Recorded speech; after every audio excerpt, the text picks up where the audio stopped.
The night the crown lost its light. The wind howled like a whispering spirit across the palace towers. Rain slashed through the velvet night as if the heavens themselves mourned, the secret being buried in silence. Inside the grand chamber of the silver palace, a queen screamed, not from pain but from love. She held the newborn child against her chest, her tears mixing with the infant's first breath. The baby had arrived with a silent cry, but her heart was thunder, skin like the moonlight, hair soft as raven silk, and just above her heart a glowing crest, ancient and sacred, the mark of the bloodline blessed by the stars. The queen kissed the child's forehead. She will be strong, she whispered. She will be light in the darkest hour. But the hour turned darker than anyone could have imagined. That night, the king never arrived. The queen waited, weak and trembling, alone in the candlelit chamber. Suddenly a cloaked figure emerged from the shadows. The nursemaid gasped, "Who are you?" But the blade answered first. The queen tried to scream, but her voice choked in her throat as the intruder stepped forward. Not to kill her but to take the baby. "No, please," she cried, crawling across the floor. "She's not just a child, she's the kingdom's hope." But the figure vanished into the storm, taking the baby with them and with her, the last piece of light in the royal bloodline. And by dawn the world was told she died, a cradle in the forest, far away, in a misty forest. A poor woodcutter and his wife found something that should never have been there, a woven silk basket, a baby, sleeping soundly inside, wrapped in cloth finer than anything they had ever touched. They looked around. No one. The woman touched the baby's tiny hand and felt warmth surge through her. "She's not from here," she whispered, "but maybe she belongs to us now." And so, the girl with royal blood was raised in a village with no thrones, no crowns, only love and lies. Her name became Ariel. 18 years later, Ariel stood on the edge of the forest cliff, the wind playing with her long black hair. The village bells echoed in the distance, calling everyone to market, but she stayed still, staring at the clouds like she always did. When she dreamed of things she couldn't name, she didn't know why. But sometimes her chest burned softly, right where her heart was. And sometimes in her dreams, she saw golden halls and a woman calling her name. Her adoptive mother shouted from below, "Ariel, we need to sell the herbs before noon." She turned and smiled, coming. But that morning, as she walked to the market, a man in a black cloak watched her from the trees, not as a stranger, but like someone who had finally found what he had been searching for all his life. The sun barely touched the edge of the market square when Ariel arrived, her basket full of dried herbs and wildflowers. She greeted the old women with warm smiles, helped a child who had dropped a toy, and sold a bundle of lavender to a traveler with tired eyes. Everything was normal, until it wasn't. From the far side of the market, hidden beneath a black cloak, a man stood silently watching her. His face was half shadowed by the hood, but his eyes burned through the crowd. Sharp, golden, patient. She felt it, that strange pull. Her fingers paused over a bundle of mint leaves. Her heart skipped. Someone is watching me. She turned, but no one was there, or so she thought. Sometimes the universe hums when destiny walks by. Ariel didn't know it yet, but her fate had already recognized her. The sun dipped lower. Ariel was walking home with her basket half empty and her mind full of confusion. And then she heard it, a faint scream, a scuffle. She dropped the basket and ran into the trees. What she saw made her stop. 3 men surrounded an old traveler, beating him for coins. She didn't think, she just grabbed a broken branch and rushed forward. "Leave him alone," she shouted. They turned, laughing. One of them lunged at her. She moved, fast. Too fast. Instinct took over. Her feet spun.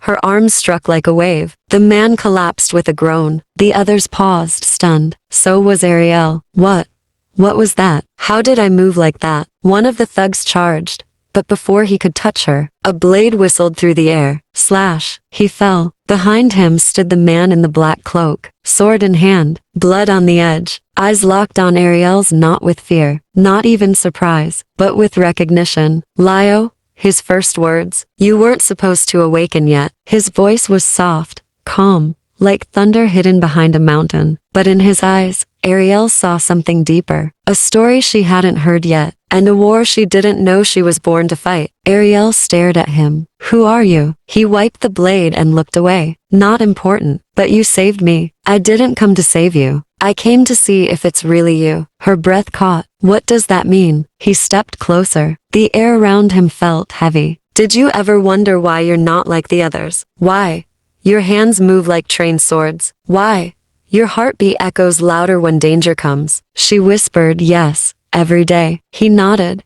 Then you're ready. Ready for what? But he didn't answer. Instead, he handed her a small, folded cloth. Inside, a broken piece of silver jewelry. A crest shaped like a phoenix wrapped around a crown. Her fingers trembled. She had seen that symbol before. In her dreams, the past was no longer sleeping. The blood in her veins had begun to remember. And with that memory, the danger had already begun to chase her. That night, as the moon rose, Ariel sat alone on a hilltop, the crest in her hand. She rolled up her sleeve and saw it, the faint symbol glowing just above her heart. The same symbol as the broken crest. This can't be real. But the wind whispered, you were never meant to be ordinary. No, you are the queen that never was. And now, the kingdom needs you to return. Meanwhile, inside the palace, the royal throne room shimmered with gold. King Virion, Ariel's uncle, sat with a crooked smile as a knight kneeled before him. Are you sure? The king asked. The girl lives. Yes, your majesty. The mark has returned. He leaned back in his chair, eyes dark. Then we must end her, before the people remember who the real heir is. The next hunt begins. Somewhere in the royal dungeons,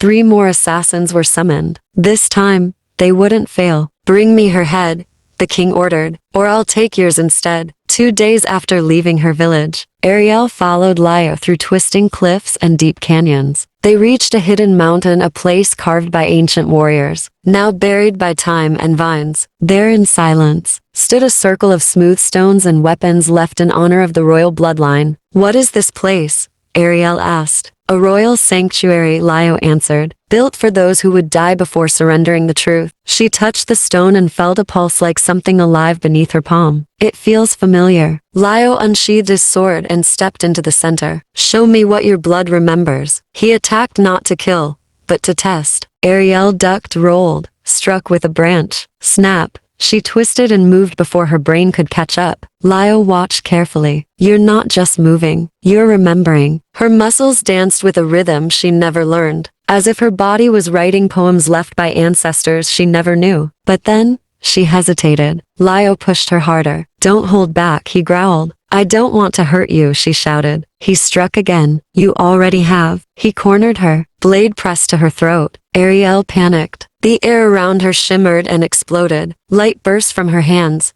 sending Lio flying backward. Birds scattered from the trees. Stones cracked. She fell to her knees, gasping. Lio stood slowly, brushing off the dust. There it is, he whispered. What? What was that? She asked. The gift of your bloodline, he replied, and the reason they fear you. That night, Ariel slept and dreamed. A glowing room, a woman in white, soft golden hair and eyes just like her own. My sweet Ariel, the woman whispered. You are more than a crown. You are hope. Ariel gasped. Awake. Tears streamed down her cheeks. Mother, far away, in the capital, a royal scroll was nailed to the gates of every district. The royal selection of the crown advisor will begin in 7 days. All noble houses may submit one heir to compete. Winner shall gain favor with the king and full rights to question the crown. Lio read the notice and narrowed his eyes. We'll enter it, he said. Ariel blinked. He turned to her. If you win, you'll get the right to stand in front of the king. And when he sees you, his crimes will crumble. Lio took her to an old contact, a blind tailor who once dressed queens. He traced Ariel's face with delicate hands. You don't need silks to look royal, he said. You were born with majesty in your bones. He stitched her a dark crimson gown with silver threads. He gave her a crest, fake, but powerful. You are Lady Serafini of House Thorn, Lio said, until the day you reclaim your real name. Ariel looked at herself in the mirror. The girl from the forest was gone. Only a stranger with a crown in her eyes remained. To lie with purpose is not betrayal. Sometimes it is the only way truth survives. The road to the capital. They rode by night. Ariel's nerves burned like fire under her skin. She passed cities she had never seen. Statues of kings with hollow eyes. Banners flying, the mark of the man who tried to erase her. Lio? She asked softly. What if I fail? He looked at her quietly, fiercely. Then we'll fail together. But we won't. Arrival at the royal gate. The palace gates rose like mountains, guarded by silver-armored soldiers. Ariel swallowed hard. A noble's name on her tongue, a stranger's blood in her mouth. Name and house, a guard asked. Lady Serafini of House Thorn, Lio answered smoothly. They were let in. As she passed through the gates, a shiver ran down her spine. Behind her, in the tower above, a man watched the king, King Virion, whispering to his spymaster. She walks like the queen. Keep her close, until I know if the ghosts have returned to steal my throne. The royal palace glowed like a dream carved from moonlight. Marble floors, endless halls, velvet silence. But every mirror hid a secret, and every smile wore a lie. Ariel, now Lady Serafini, walked beside Lio through golden corridors, heart pounding in her chest. I don't belong here, she whispered. You were born here, Lio replied. You just don't remember. A crown doesn't rest on your head. It sleeps in your bones. In the grand ballroom, nobles gathered, young heirs dressed in silk and gold. Each one had trained their whole life for this competition. Ariel kept her head down, but she could feel them watching. Whispers filled the air. Who is she? Never heard of House Thorn. Pretty, but too plain. That one's dangerous. Rules announced. A royal advisor stepped forward with a scroll. There will be 5 trials, he announced. Only one heir may win the crown's favor. That heir will stand before his majesty and may ask one question of truth. Ariel's heart stopped. One chance, one question, to break open the past. A tall girl in a midnight blue dress stepped toward Ariel, smirking. You don't look like you belong here, she said. Poor tailoring or poor blood. Ariel smiled politely. Thank you. Your opinion means as little to me as your title. Gasps. Murmurs. The girl's name Lady Valeska, daughter of a general, cunning, cruel, deadly with a blade. A rival had just been born. Later, Ariel stood on a balcony, trying to calm her nerves. Another nobleman approached Prince Kale of House. Dorian, charming, sharp, dangerous. You're too quiet for someone so beautiful, he said. Maybe I speak with actions, she replied. Kale smiled, intrigued. Then I look forward to watching you. Just then Lio appeared. She's not here to flirt. Kale raised an eyebrow. Then why is her guard growling? Ariel stepped between them, sighing. Boys, please. In the Palace of Lies, the most dangerous thing is not the blade, but the heartbeat you weren't expecting. The first trial was held at dawn in the royal garden. Archery. Each heir would shoot 1 arrow. Only one target hides the truth. Seal. Hit it and you pass. Miss, and you are out. Ariel's hands trembled. She hadn't held a bow in her life, but something inside her remembered. She stepped forward, took a breath, closed her eyes, let go. Thwack. Her arrow hit dead center. The truth seal glowed. The crowd gasped. High above, behind silk curtains, King Virion leaned forward in his throne. That girl, he muttered. There's something familiar. A spymaster whispered in his ear. She calls herself Serafini, but no records exist of her house. Shall we investigate? No.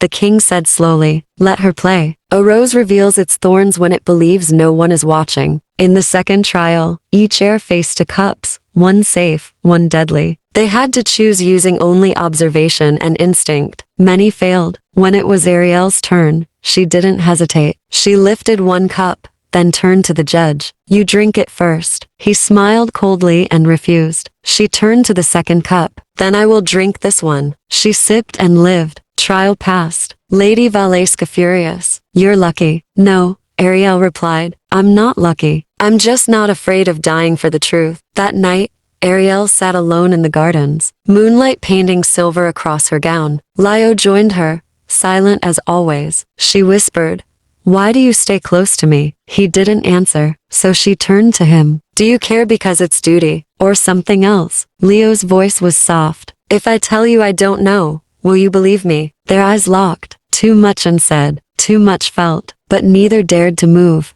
Yet, some feelings are like swords with no hilts, beautiful to hold, deadly to touch. The arena roared with the sound of nobles, guards, and foreign emissaries. Stone pillars rose from the ground like teeth. Dust swirled in the light. This was not a test of grace. This was a test of survival. The competitors stood in a circle, weapons laid before them. The rule: 1 round, 1 duel. No deaths allowed unless they fail to yield. Match 1. Valeska vs Terran of House Orion. Valeska moved like lightning. 3 strikes, 1 sweep. Victory. She bowed coldly, eyes scanning the crowd, then landing on Ariel. Match 2. Ariel vs Prince Kale of House Dorian. Gasps echoed. He was a trained swordsman. She was an unknown girl with no house history. Lio stepped forward. You don't have to fight him. I can. Ariel shook her head. This is my battle. Kale stepped forward, sword in hand. His eyes were soft, but his blade wasn't. I won't go easy, he warned. Then I won't either, Ariel replied. They danced like fire and water. Kale struck high, Ariel spun low. He twirled, she flipped over his back and landed behind him. Where did you learn that? He panted. I didn't, she whispered. My blood did. She disarmed him, blade at his throat. Yield, she said softly. He smiled, gladly. The sword in her hand was not just steel. It was memory. Above, King Virion stared, still and silent. She fights like Lysandra, he muttered. She is her. His spymaster frowned. Do we act now? No. Virion hissed. We play. And when she wins the crown's favor, we crush her with truth. She can't survive. Later that night, Ariel found Lio sharpening his blade by the fire. She sat beside him. When you look at me, she whispered. Do you see a child or a queen? Lio didn't speak. She reached for his hand. Calloused, cold. Why won't you let me in? He closed his eyes. Because if you knew, you might never forgive me. Knew what? She asked. He stood.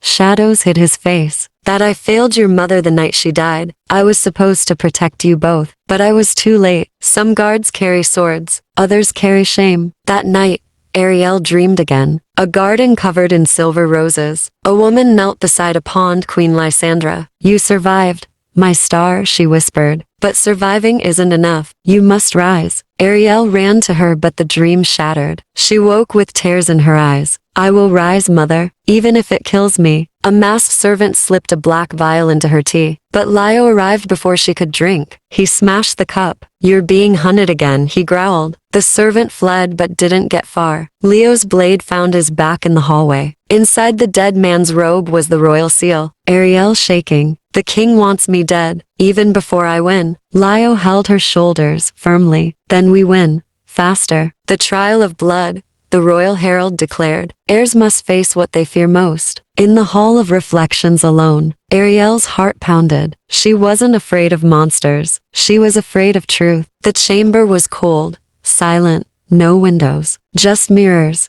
Everywhere. Ariel stepped inside alone. The doors closed behind her with a heavy echo. Face what you fear, the voice of the trial master echoed, or lose your place in the crown's gaze. The mirrors shimmered. At first, she saw herself, but then the images began to change. In the first mirror, she saw her mother, Queen Lysandra, bleeding out on a marble floor. Her lips moved, but no sound came. I wasn't strong enough. The second mirror, she saw Lio, turning away from her, his voice cold. You're not my queen, you're my burden. The third mirror, she saw the villagers, her adopted parents, burning at the stake. She brought danger here. Witch, monster. Ariel dropped to her knees. None of this is real. But the voices echoed louder. You will never be enough. You were supposed to die. You were never loved, only hidden. Her mark began to glow again. Light burst from her chest. Mirrors shattered. The room shook. Outside, guards ran to the sealed chamber. Inside, Ariel stood alone, surrounded by shards of her own image. But she was changed. Her eyes no longer golden. They burned silver. When the crown inside you wakes, the world no longer sees you as a girl. It sees you as a threat. King Virion slammed his fist against his throne. She survived it, he shouted. The spymaster bowed. No illusion broke her. She broke the illusions. The king turned to the shadows. Then we bring out the one thing she cannot fight. The one who once betrayed her bloodline and still lives. Later that evening, as Ariel prepared for the next trial, she sensed something. In the palace garden, a tall figure appeared. Older.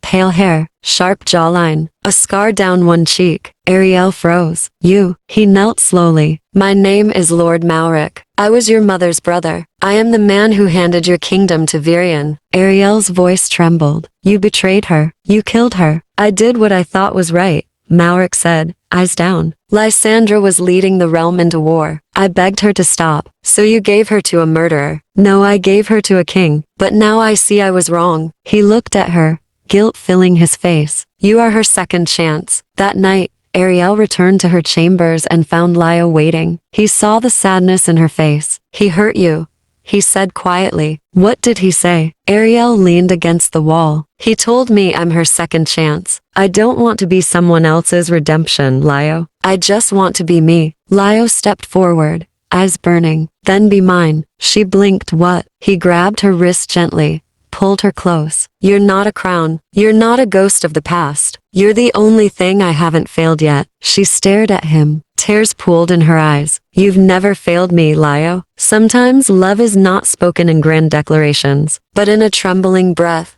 before the storm. The next morning, the royal herald announced, "Final trial.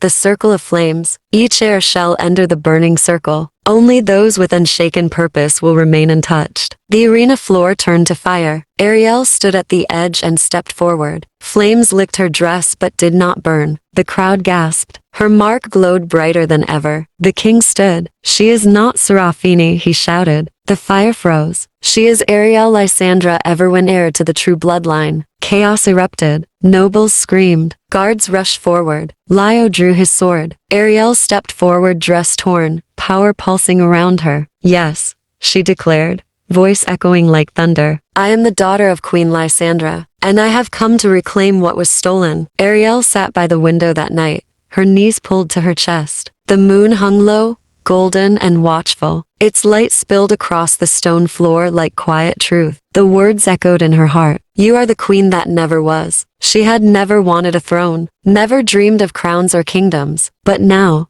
something inside her stirred. A fire she didn't understand, a grief she couldn't name. Footsteps approached behind her. She didn't turn. It was Lio. He always walked like the night, silent but present. He sat beside her without a word. For a long time, neither of them spoke, just the wind outside whispering through the trees. Then Ariel's voice broke the silence. "Why did they lie to me?" Lio looked at her, his jaw tight. "Because the truth would have broken you." She turned toward him. "But now it is the truth that's holding me together." He smiled faintly. "That's what makes you stronger than any royal I've known." Ariel leaned her head against the cold stone wall. "I don't know who I am anymore." Leo's hand gently reached for hers. "You're not who they told you to be. And that is the beginning of everything." In the palace gardens, two figures walked in secret, cloaks pulled tight, voices hushed. One was the queen's handmaiden. The other, Prince Kale. "You're saying she's still alive," he whispered. The handmaiden nodded. "The mark has returned, and she's here, in the city." Kale's eyes narrowed. "Then the throne isn't safe." Ariel stood before a mirror,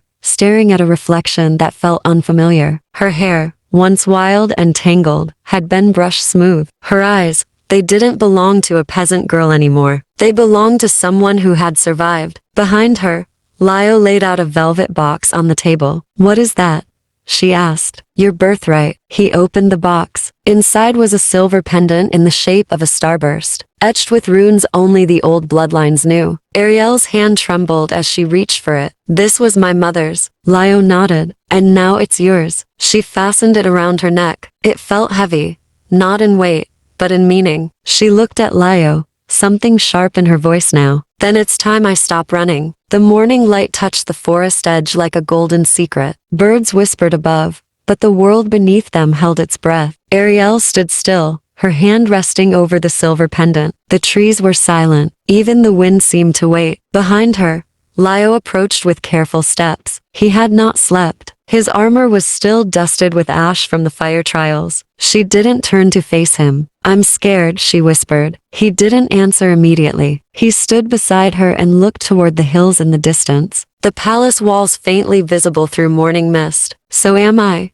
he said quietly. "But I'd still choose to stand here again." Her fingers tightened around the pendant. "I don't want to lose myself," she said. "If I start pretending to be her, Serafini, I might forget who I am." "You're not pretending," Lio said. "You're becoming." That made her look at him. His eyes were soft, no longer cold, like when they first met. She wondered if he had always been this gentle, hiding behind his duty. She wondered if he would stay when this was over. He reached out and touched her cheek. "You're not alone anymore." She closed her eyes. That was the only truth she needed for now. Later that day, in the outer courtyard of the estate, a black carriage arrived, escorted by two silent knights in gray armor. Ariel stepped forward, wearing a new gown, regal, simple, and deep sapphire in color. Her hair had been brushed and tied behind her head with silver thread. She looked nothing like the girl who had grown up in a woodcutter's cottage. And yet, she had never felt more herself. One of the knights opened the carriage door. She turned to Lio, who stood near the steps. He nodded once. She nodded back. Then she stepped inside. The city of Erwin rose before her like a crown of stone and fire. For years,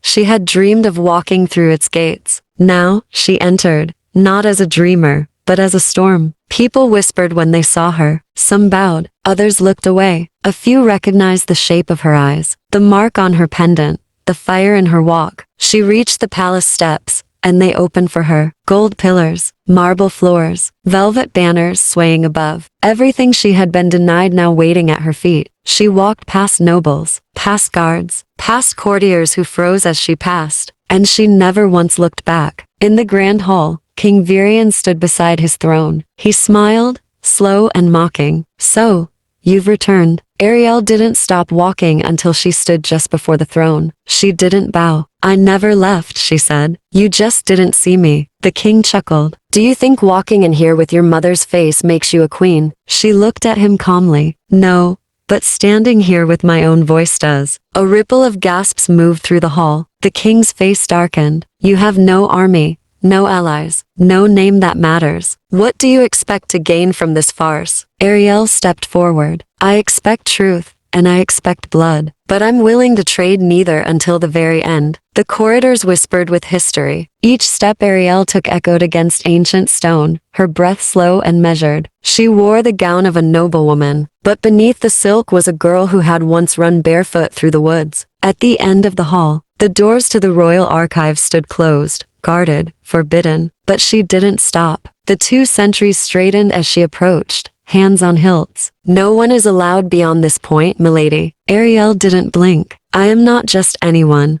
she said softly. "Move." One of them hesitated. The glow of the crest on her pendant seemed to flicker like flame. The other glanced at the door uncertain. They stepped aside. She pushed the heavy doors open. Dust spiraled in the air like ancient secrets stirred from sleep. Inside, shelves stretched high with scrolls and books older than memory. She walked slowly, drawn to a cracked ledger resting on a pedestal. Opening it felt like waking something dangerous. The page bore a single symbol, the same crest that pulsed on her chest. Below it, a name long buried, her mother's name, and a single line beneath it, first of her flame, last of the light. Ariel's fingers trembled. Behind her, a sound soft footfalls. She turned. It was Lio. "You weren't followed?" she asked. He shook his head. He looked around the archive with awe, like stepping into a place from stories. "I found something," she said. "Or maybe it found me." He stepped closer, reading over her shoulder. "It's a prophecy," he whispered. "No," she said. "It's a warning." Suddenly,